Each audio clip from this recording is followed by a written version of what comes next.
When you think of the Canary Islands, certain images probably spring to mind. Well, I've just spent some time on one that might offer a few welcome surprises. This is La Gomera, an island that's packed with ancient forests, some truly dramatic landscapes, and a unique character all of its own. I'm Ronnie, and my travel style can be a little intense. I like to see it all, do it all, and experience everything that a place has to offer. So if you're up for a really immersive travel experience, you're in the right place.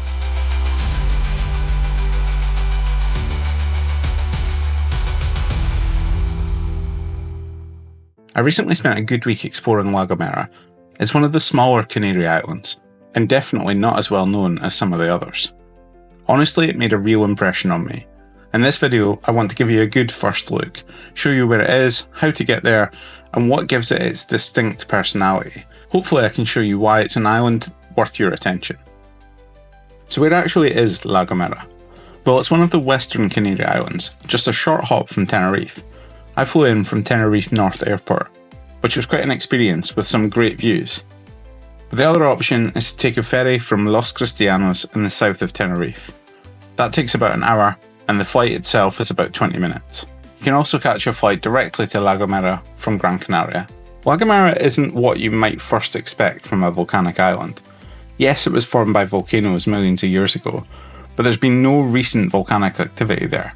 Instead, what you'll find is an island that time and erosion have sculpted into this really distinctive shape. The locals often describe it like a fruit juicer, with these deep ravines called barrancos fanning out from a high central peak. There's the ridge of this valley, this ravine, and then we've got the next one. There's obviously a gap, you can see the sun coming in, and the next ridge. And that's how the island's known as the fruit squeezer, because it's like the ridges that you squish an orange or a lemon into. And the overall feel of the place, it felt really authentic and laid back. There's no one here. With a population of only around 22,000 people, La Gomera actually sees less than 1% of the tourists that its neighbour Tenerife gets. It really does feel a world away from the bustling resorts that you'll find elsewhere in the Canaries. This is really nice. I really like it here. So peaceful. It's the kind of place where things move at a more relaxed pace, and you can genuinely find some peace and quiet there. This island's so peaceful. Like occasionally you'll stop at one of these bits and someone else will turn up and they'll be here for 5 minutes and then they'll go. And like this road, pretty much the whole time we've been here, there's nobody. From landing, collecting bags in the hire car, 5 minutes maybe. If you really want to get to grips with La Gomera, you're going to need a car. I'd say renting one is pretty much essential. And driving here, well, it's definitely part of the experience. The roads are great, like well maintained and stuff. Wide enough. I see the road winding round. Very cool. The roads are good quality generally, but they twist and turn a fair bit. Because there aren't many tunnels through the island, so the roads tend to follow the natural contours of the land. This means journeys will take a bit longer than you might expect from looking at a map. The reward for that, though, are the views you get along the way. They're genuinely stunning. Seriously, around almost every bend, there's another great view that'll have you wanting to pull over for a photo. You'll find yourself stopping a lot, but that's all part of discovering the island. Something I found really interesting is how much the weather can change across such a small island. I hadn't actually planned to stop here again, because I stopped on the way up. But look at the cloud, swirling around. It's like rolling over the road down here as well. You've got these distinct microclimates because of its high central peaks and the influence of the trade winds. It's crazy how much the weather changes. Look at that. And in 20 minutes, 12 kilometres, we'll be back in the sun again.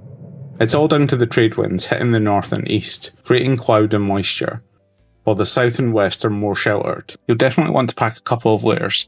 You might find yourself experiencing a real mix of conditions in one day. A quick outfit change, because it's blooming warm down here. I'm right down at sea level now. This video is really just the first taste. an introduction to what La Gomera offers. In my upcoming videos in this series, I'll be diving into specific places in more detail. I'll be having a good wander around the historic capital, San Sebastián de la Gomera. So when the town was first created in the 15th century, it consisted of this house, the tower, and the church. A nice place to have a boat.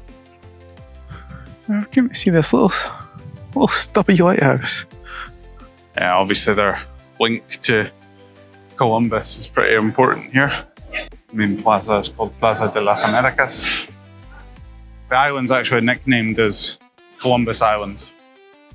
And I'll definitely be checking out the sunny coastline and relaxed atmosphere of greenery. But just a little place. It's pretty though. We've got the sun, we've got the coffee, and we've got this view. I'll be exploring the pretty raw and rugged beauty of Valle Hermoso up in the northwest. Valle Hermoso means beautiful valley, which you can kind of understand why. And taking a look at the lush green valleys of Vermigua. And of course, I'm going to take you into the incredible ancient rainforest of Garajone National Park. So if you're looking for an island escape that offers something a bit different, a place with stunning raw natural beauty, a real sense of authenticity, and some seriously impressive scenery that changes around every corner, then I think La Gomera should be high on your list. If you've enjoyed this video, I'd really appreciate it if you'd give it a quick like to make sure you don't miss my upcoming videos on La Gomera. Hit the subscribe button and the little notification bell. Cheers, see you soon.